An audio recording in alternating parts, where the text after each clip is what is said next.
You're watching Satluj TV News. I'm Angus Scott in London. In the early hours of June the 15th this year, 35-year-old Avtar Singh Khanda died in Birmingham City Hospital.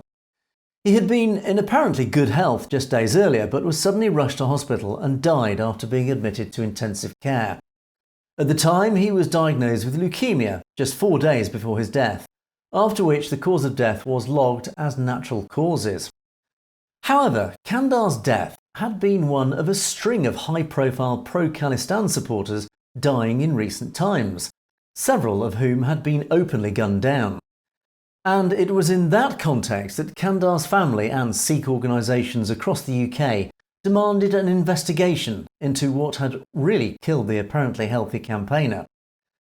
As an active supporter of the pro-Khalistan movement, Khanda had become a known target of the Indian government, who had labelled him a terrorist, a common tactic by the government against political opponents.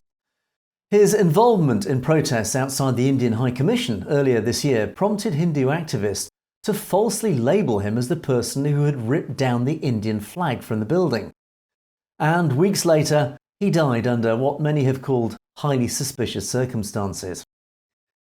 And so, with the revelation this week by Justin Trudeau that Canadian intelligence had secured evidence that another high-profile Khalistan campaigner, Hardeep Singh Nijjar, had been murdered in cold blood by the Indian government on Canadian soil, attention has now again turned back to the death of Khanda.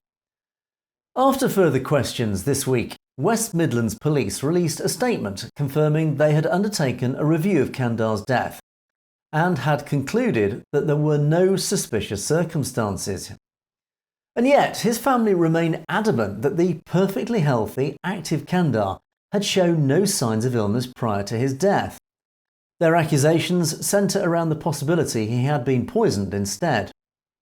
It has become clear that the British state has drawn a line under Khanda's death and will not sanction any further investigation, even in light of the revelations over India's murder of Nijjar.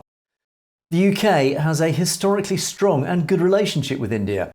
Aside from being the home of 500,000 Sikhs and over 1 million Hindus, post-Brexit, Rishi Sunak, himself also a Hindu, is trying to negotiate a trade deal with India, the 5th largest economy in the world. And it's in that context the British government is most unlikely to damage relations by peeling back dark layers of the underworld that may reveal the activities of Indian secret services operating on British soil. It's also well known that Narendra Modi has been aggressively pushing the British government to clamp down on the pro-Khalistan community in the UK, who have become a perpetual thorn in Modi's side.